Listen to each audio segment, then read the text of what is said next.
Alrighty. Hmm. All right, Mom. So, how would you describe the way people communicated in the late 80s versus now? And what was considered good communication back then? Definitely face to face. Face to face communication was probably the best. Um, Good communication. Yeah, I mean, face to face. There and we wrote letters. We wrote letters. We Mm, actually wrote to each other. But yeah, face to face communication. Though we used the phone, it was very limited. For my generation, then we were teenagers, and when we could get on the phone, we were raising up the phone bills. So our parents got locks put on the phone. If you can, locks. a lock on the phone. So we had these rotary dial phones, Oh my and they goodness. put a lock with a key, and With a we key. with a key. It's like a padlock for phones. Oh my So goodness. we learnt to tap. Yeah, Morse code. kind of, yeah. Wait, So what? I'm serious. I kid you not. We kind of got into this Morse codey thing, tapping the phone, so we could actually dial by tapping the phone. So our parents, sorry, mum, sorry, didn't know that we used the phone until they got the phone bill. But yeah, that's so it was limited on the phone, but really mainly face to face communication. What was a way that you tried to bridge the gap generationally between the generation that was raising you and the generation you was born into and how you communicated? Does that make sense? No, I understand what you're saying Okay. because, like, my mum's generation versus my generation, bridging that gap of communication. Yeah. I don't know that we really got to the way that you and I and our generation can now, because back then we had that old rule of children must be seen and not heard. Though your grandmother was very liberal, we could talk, but we couldn't respectfully speak to our parents about relationships. We barely spoke about challenges that we were having at school and social Mm. challenges as well. Um, I changed that when I had children. I knew that I felt if I was experiencing things as a teenager, as a child, that maybe my kids might be going through those things too, and I want them to talk to me about it. Mm. But yeah, there was no technology to to bridge So, that gap. so do you think that we've lost something important in how we interact with each other now because of technology, or do we have we gained more than we've lost? Oh, that's a very good question, and I think that's a yes and a yes.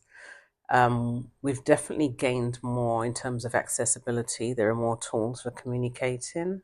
Um, I wish I could have called my mum on social, on FaceTime, for example. Mm. The days when she had to go to work, we'd have to come home from school and do the best that we can until they got there.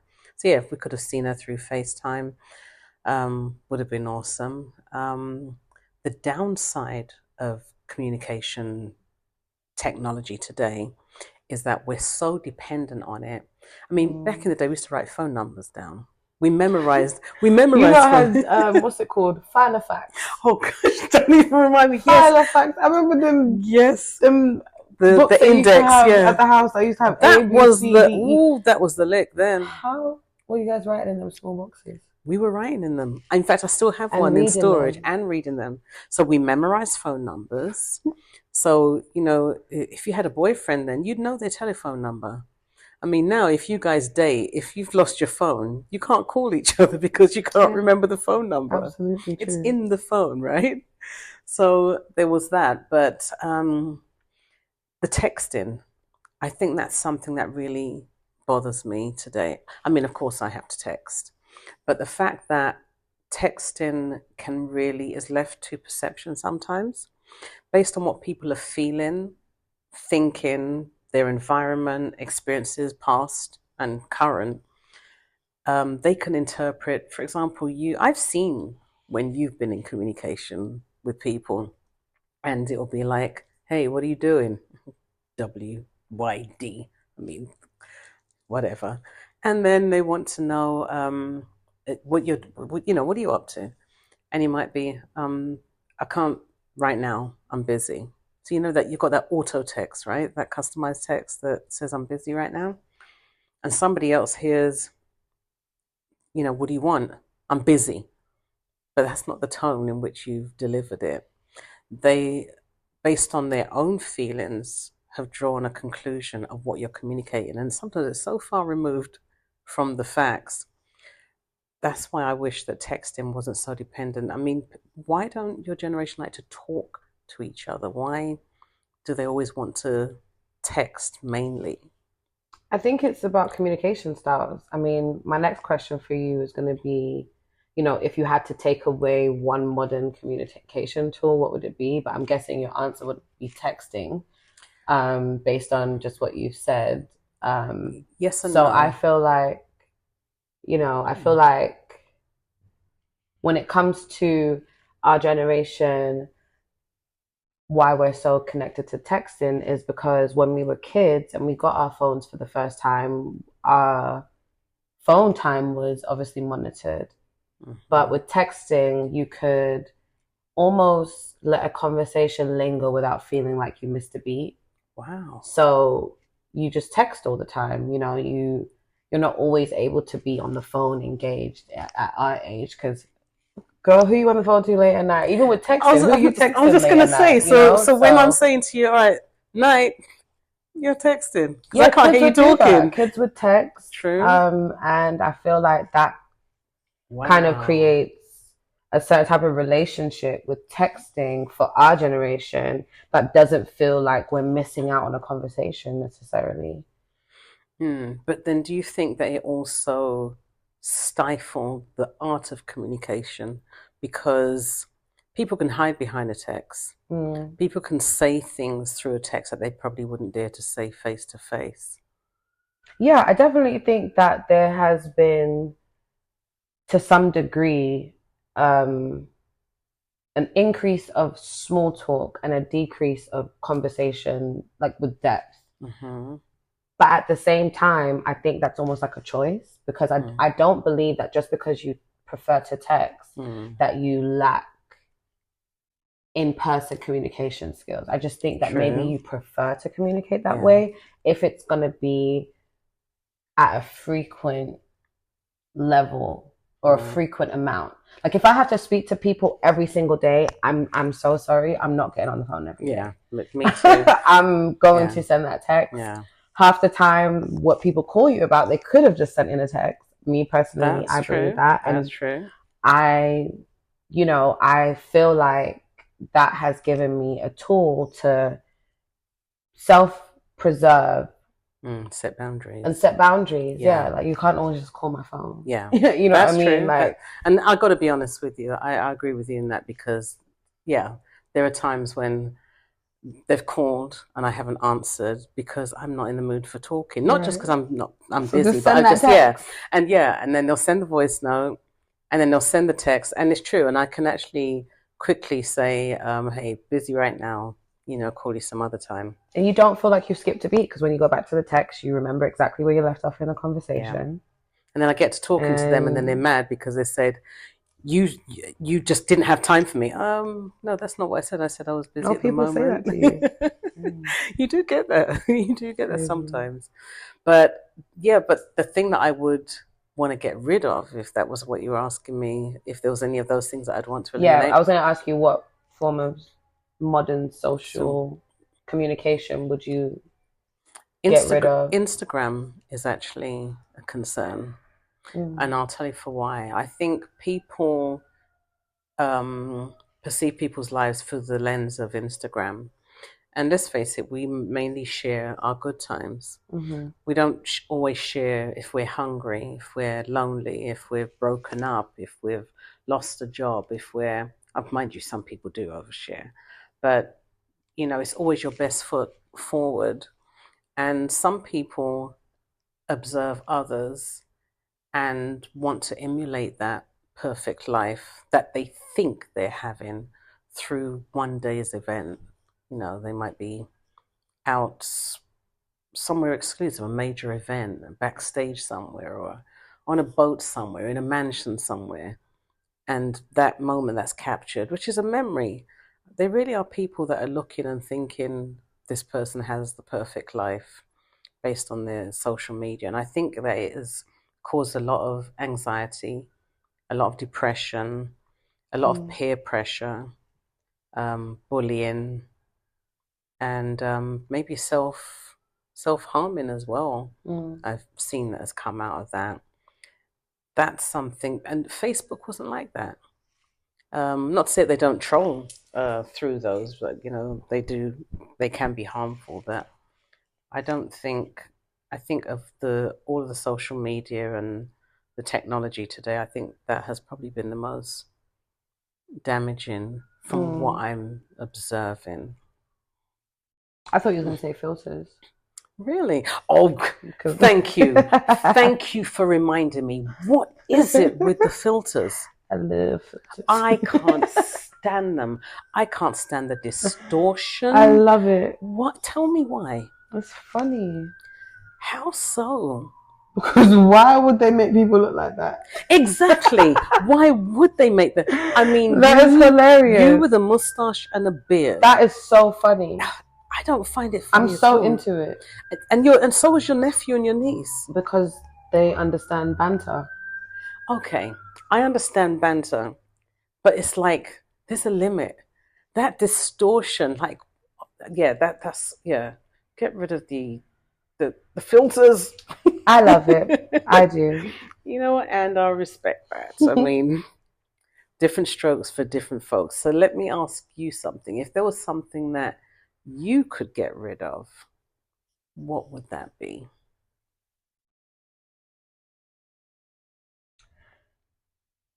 I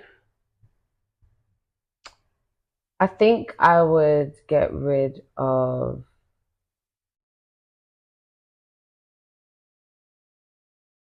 I don't think I would get rid of any of them. I was going to say that I have a feeling you probably... Yeah, I wouldn't get rid of any of them. I think I would agree that there have been some unhealthy lifestyle standards that have developed from social media.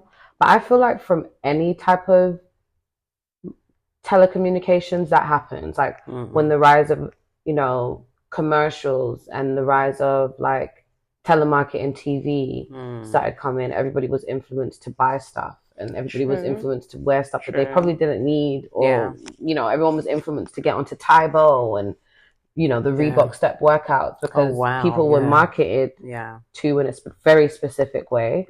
So I feel like that's inevitable with the rise of anything, in this capitalist world. But I don't think that, I think our generation and the generations after us have kind of they've used the internet in some very resourceful ways.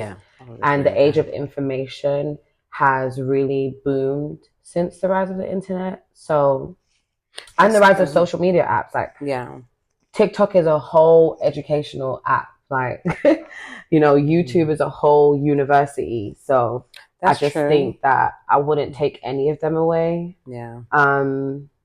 I would maybe take away certain people's privileges to the internet.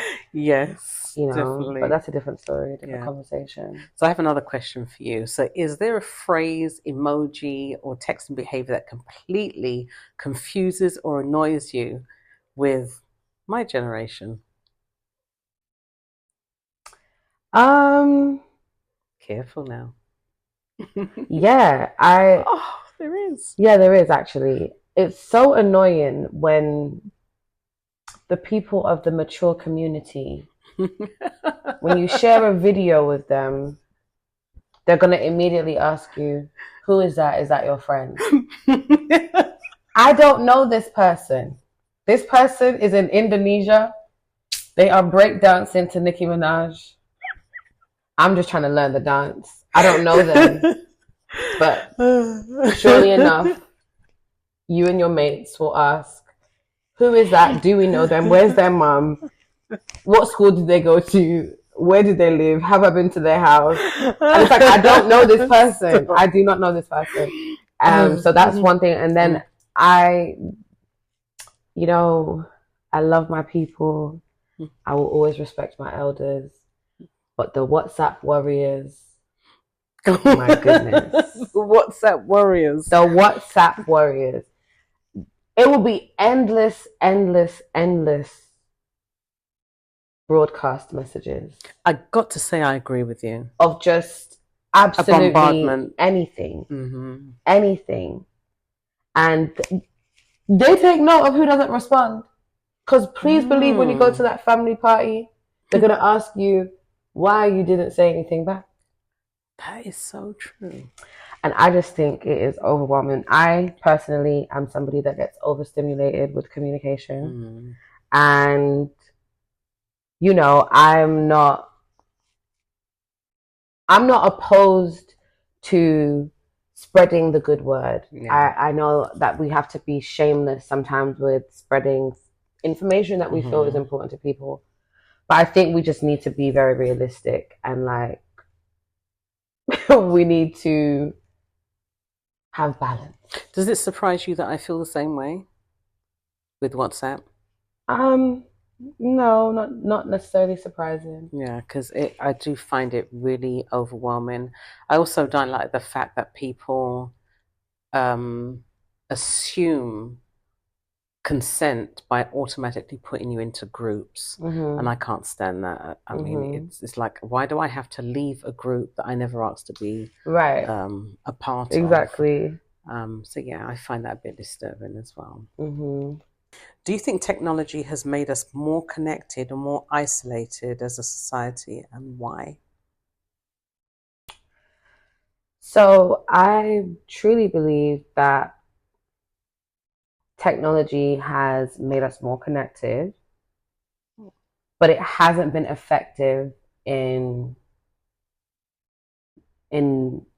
not making people either feel isolated and isolating, you know, minorities and, you know, groups of people. So it's kind of like a layered answer for me. I believe that we are more connected in the sense that we have a lens we can actually look through to see the ways that other people are experiencing life all over the world. We're finding that there are versions of ourselves in other parts of the world, things and cultures that align with ours in other parts of the world. And we're also learning from each other in very unique ways. You know, like think about like the fact that you can see somebody traditionally make a dish. Yeah. You know, and culture, like a cultural dish that is very traditional to them. You can watch them make that from scratch, and you too can now make it. So I think we're definitely more connected. Are we less isolated? I don't think so. I think we're still seeing a scarcity in what should be or what should feel like community. We're seeing a lot less. We're still seeing the same impact on people and loneliness. Right. You know, we're not seeing that being changed at what I can't tell at any drastic amounts. If I'm wrong, let me know. But yeah, I think we're on our way to it though. I still think that we have progressed in massive ways. You know, I think that, you know, people are able to find their vibe, people are able to find their tribe more because of technology. Yeah, and because technology is just exposing us to one another and to other things a lot more. So I definitely think we have made some strides, but I think we still got a very long way to go. Yeah. So, I mean, back in the day, people had to be fully present in a conversation. Do you think we've lost the ability to just sit, talk, listen without distraction? Absolutely. I mean, I'm guilty of it. Like, I find that I will reach for my phone in a moment of like silence or in a moment where I think there's a pause. And I think about, well, what would I have done if my phone wasn't here? What would I have reached for? Would I have been doom scrolling? Like, there was just no way to do that back in the day. So I definitely think about that. And for that reason, I do think that it's a lot harder for us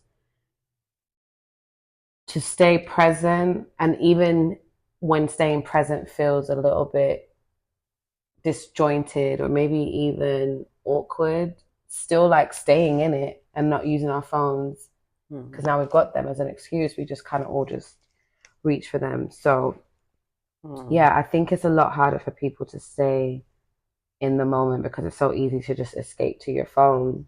It's right there. There's dopamine hits after dopamine hits, on multiple apps.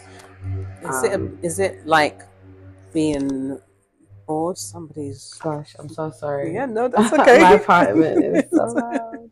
Is it because you're bored in the conversation, or like you mentioned the dopamine? So I guess there's this adrenaline, or there's something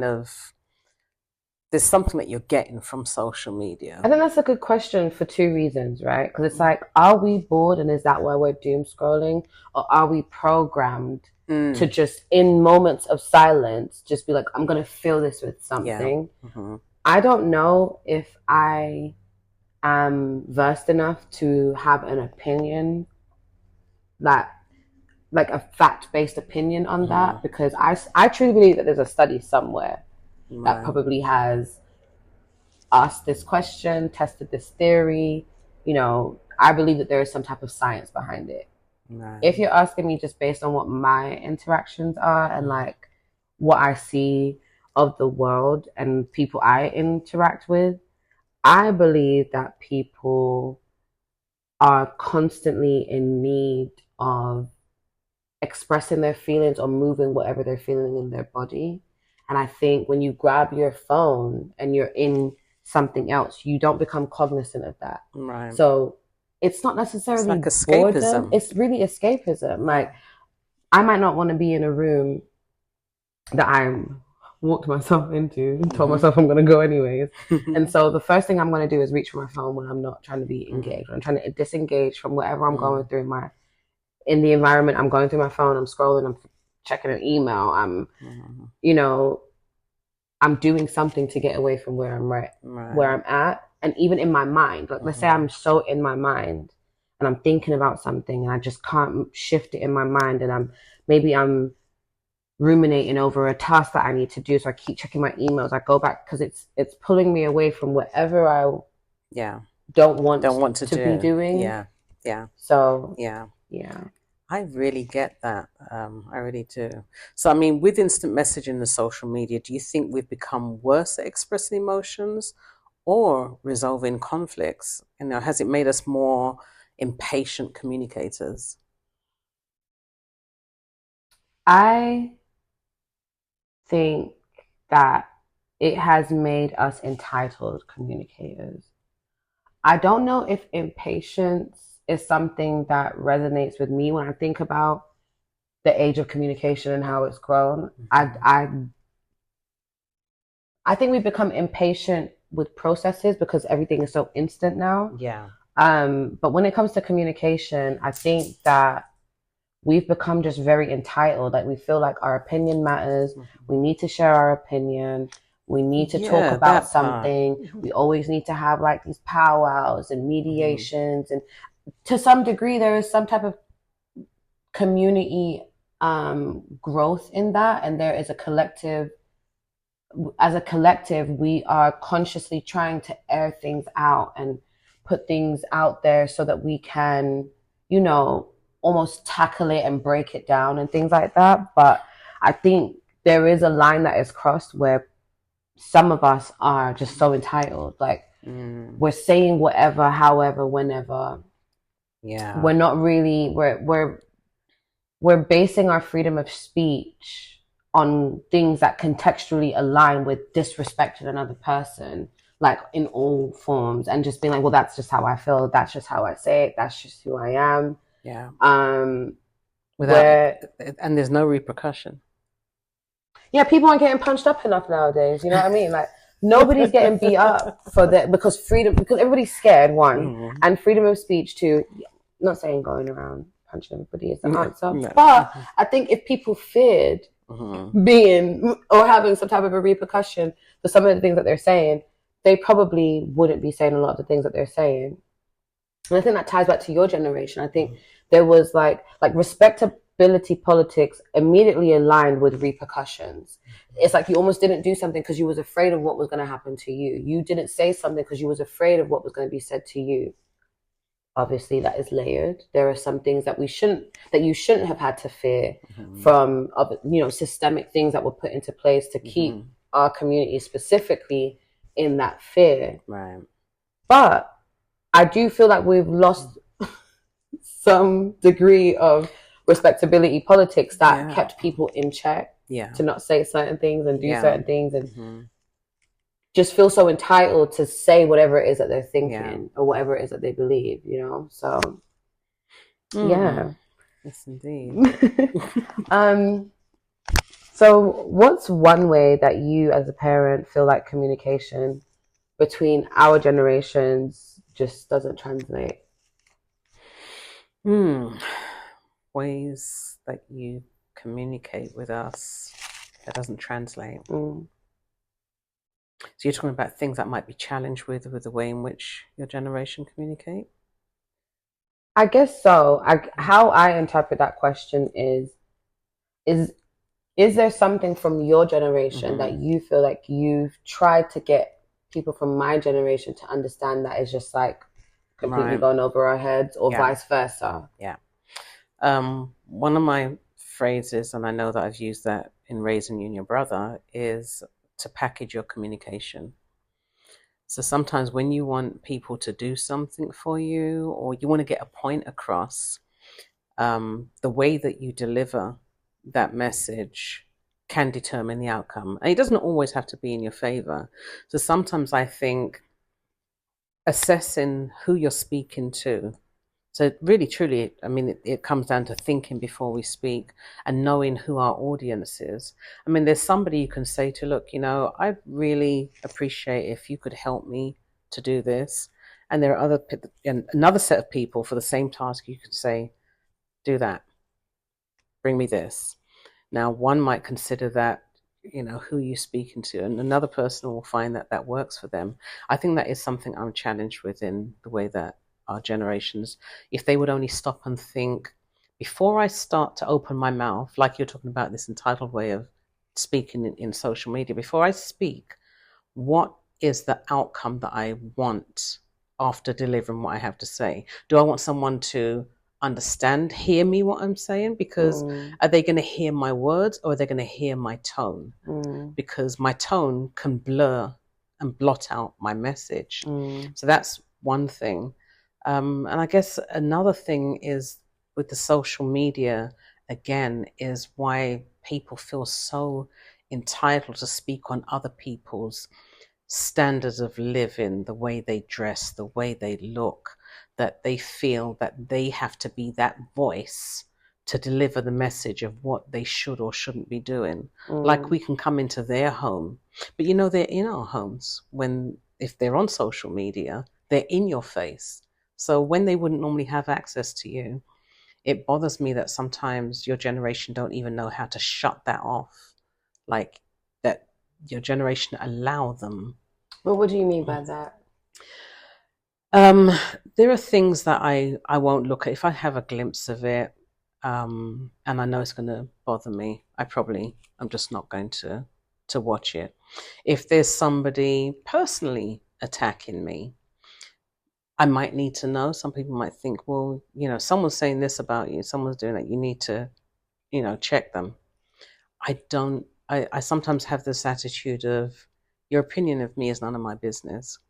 So you can hold it, whatever. If I'm doing something wrong, I want to be corrected. I'm not talking about being arrogant and not being told when I'm, out of line or doing something that I need to address. But I'm talking about just what's happening in your life, whatever disruption is going on in your life is your life. If you want to bring me into your chaos, I won't let you. I've got very strong boundaries on that. I will not engage. And observation is sometimes engagement. And I think sometimes this generation don't realize it. They're all upset with a situation that's really got nothing to do with them either. So, you know, those kind of things do have an effect on me. I guess it's layered. I'm always saying it's layered. But it's, yeah, but it is. Mm-hmm. And the reason why I feel that way is because I think I get essentially what you're saying. It's like like engaging with things that purposefully make us feel a way or is meant to get a rise out of us. Mm-hmm. Our generation absolutely has a problem with that, you know, just even being involved in things that don't even affect our everyday living situations, but being so, you know, like the social, like the reality TV shows and the gossip pages and the following the celebrities' lives and things like that. I definitely agree. I think it's hard though in our generation to ignore certain things, mainly because of the scale in which some of these interactions are coming at us. Even when you want to ignore it online, or let's say you make your page private, you curate your page to not be able to see certain things, and you change your algorithm and you do certain, you know, you take certain measures to make sure that you're really refining what you're seeing on your pages. There are some times and some instances where you don't mean to go viral. You don't mean for people to catch on. You might have just posted a picture in your family group chat that your family member decided to post on their close friends, and then somebody from their close friends take the pictures. And it's too hard nowadays for us to scale back enough to avoid certain types of scrutiny. And I think in your generation it was so much easier. Like, even if a picture was going around of you guys, you could have been 30 miles down the street from where everybody had your picture, but you would be none the wiser because it just wasn't in your face. Like, it wasn't the scales were different. And so, although we were, you know, something, that's a good analogy that you've given there, because we were still affected. Because even with distance, I remember times when people held an opinion of me or an observation, or someone had told a lie, and that lie became their truth. And before you knew it, it spread around a city, and I'm like, wow, and I can't even defend myself against it. So we were affected, probably, but like you said, not as much as your generation, because it wasn't in our face. It would eventually get to us, but it wasn't. Yeah, so like imagine that happening. Yeah. But you've got thousands of people reminding you of this mistake, this incident, this situation, and then it's like no matter how many times you delete or block, there's bots that pop up. Yeah. There's people. You go to your job. Somebody's just Googled or happened to Google you, and now they're asking you about your job. Do you get what I'm saying? So it's sometimes it's like, yes, we could, you know, we could say, oh, just tune it out, just ignore it, don't engage, disengage. But I just think it's a little hard. Like, it definitely is. So I'm more talking about the things that we get sucked into, you know, because you're right, you can't. I mean, doesn't that align with getting sucked into it? Because you could, like, for instance, there are people that have, you know, situations where people share intimate pictures of them or intimate information about them, and then they've gone on with their life. It's years down the line, but then something comes up out of nowhere, and it's like, how am I not going to get sucked into that? You know, and yes, I could have a brave face, chin up, chest out. I can really stand up for myself, but I know how I'm going to be affected by that when I go home and have to sit with that and be like, 5 years later, like, seriously, why are you showing the world? I'm not even affected by it in the moment. I've moved on with my life.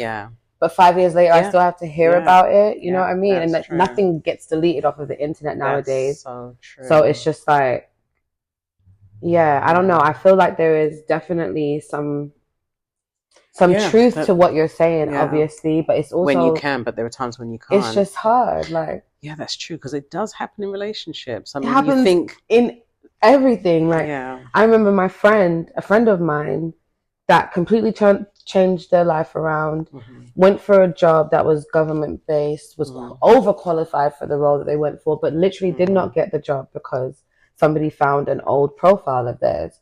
And it wasn't that they said anything gender bias, nothing was racial, nothing was political, nothing was ethically or morally incorrect. All it was that they had certain pictures that they took. Right. And that just put them in this category of being unworthy. And it's like, I'm supposed to wear that? Like, this one moment messed up my childhood, my livelihood. Wow. Yeah. Do you get what I mean? And it's not even something that I'm embarrassed about. I'm quite proud of whatever it was back then. Yeah. From, you know, like moved from too. Yeah. I'm not ashamed of this, but you've taken this and brought it into my reality now. And it's like, there's no way I can't get sucked into that. This is something that could affect my livelihood. Wow. And so, I don't know. I feel like it just, like I said, it's layered, very layered. Yeah. So what's one thing about how people communicated in the past that you wish we still did today? I loved receiving notes. I wish today's generation wrote notes to each other. They do. They do? I used to. I mean, well, you used I was getting quite a few handwritten letters. Yeah, you were. Like from one person specifically. Yeah. So I won't say like, oh, I was just getting handwritten letters from everybody. And I don't know that was. And you know what? Sometimes people, they learn your love language from you, or it's part of theirs too. I think it's a part. Yeah, that was definitely a part of their love language because I stopped doing that. Because I used to feel like people thought it was corny, like, or like, not that they thought. I still journal, but I wouldn't give people letters. Yeah, you know what I'm saying. Yeah. And I think, I know a lot of people still write letters, for sure. Still journal a lot. Yeah, I think that's something I'd like to see more of on the receiving end. A letter in the mail is just such a nice thing. A note, a card, unexpected. I mean, even when we went to Jamaica the other day, and I know you thought, Mum, you know, we do reviews online. Do you remember saying that? Yeah. You know, you can give them a review online. Like, why are you leaving a note? And I can tell you, and I think you can feel from their effect, it meant something to them that someone took time to write a note. It's not, it doesn't take too much out of us, and yet it does have a big impact. So yeah, I'd like to see that. Yeah, that's really the only, just seeing that. AI writes notes. That part's a bit worrying now. AI writes notes. What do you mean by that? Well, okay. With the rise of AI, and I don't know this word, I heard this word from you, deep fake technology and virtual reality. Do you think communication is becoming more artificial, or is it just evolving in a way that we're not used to yet? I think it's evolving in a way that we're not used to yet. I don't think that AI is, you know, making communication more artificial. I think it's making historical artifacts and assets harder to differentiate from real from fake. And that's where the deep fake comes in. I think we're going to see a job, and there probably is one right now in tech, where people are going to be hired to like what they do with art. Okay. Is this the real one? Is this the fake one? Right. And it's not going to be just with art and conceptual art. It's going to be with pictures that were depicting real moments in real time. Okay. But AI has made it look like you and I are standing next to Mike Tyson and President Obama. Yeah. Do you get what I'm saying? Yeah. And somebody's going to go and have to debunk, is this real? Like, did this really happen? Yeah. Like, and so I think artifacts, we're relying on digital artifacts to preserve our history. Right. You know, a lot of the physical artifacts of our time are like still technology centered, you know, like hoverboards and like state of the art cameras and things like that. But back in your days, like it was different. Like you guys were, there was the physical, like more tangible tangible things were too hard to deny. At most you're arguing, did you steal that, you colonizer, or give it back to our people? But you're not questioning, is it real? Are these real bones? Like I know we've had, what is it, paleontologists for that? We're gonna have paleontologists for pictures and history and news because of deep fake. So I think that is what's becoming more artificial. But communication to me is becoming greater because of some of the advancements that we're seeing in AI. We're seeing people that are non-verbal, non-seeing, and hearing impaired being able to communicate with people that have all of those abilities, and other people of those different abilities because of AI. We're seeing people being able to, some people haven't had the privilege of learning through traditional schools. So grammar is something that they struggle with. Understanding, context and different words and different ways to say things is hard for them. You can literally type in something the way that you're able to say it into AI, and it can feed you back a way that is maybe more, is more specific to how you want to communicate in a business meeting, or communicating using English language, and it's not your English. English isn't your first language. So I think we're just not used to it yet. Like the millennium, and thinking that 2000s meant all of this. I think people are looking at certain AI advancements like that. Whoa, now. Thank you for giving me that perspective on it, because before you start to mention about people with disabilities, I never really thought about that. I thought about, for example, coming back to old school, old fashioned, writing a love letter. That's not really my natural self. So I just put in a few words and I can get AI to write that letter. The way that AI has packaged my communication has made you feel like, okay, is it me or is it AI? So that's the part I was like, is this like false representation? Is it misrepresenting? I don't think so. But no, from what you just explained. Because we're performing anyways. Like, everybody is in a certain mode or a certain character when they are engaging with different people, different mediums of communication. Not to say that because you're in performance, you are faking. But when you're writing a love letter, you're writing from the heart, and that is a heart chakra based performance.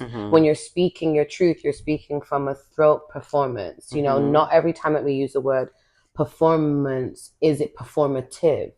I think there's a difference. You know what I mean? And I where AI worries me is not even like people not thinking for themselves, because they're already not doing that.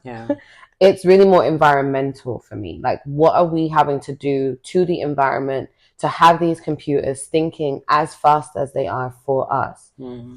If the water's coming from somewhere, the material is coming from somewhere, the labor and parts are coming from somewhere. So that's more my concern when we're talking about AI. So do you think social media and instant messaging has rewired our brains to think and process communication differently? Oh, absolutely. And if so, why? So, first of all, I truly believe that when we think about how we're programmed now,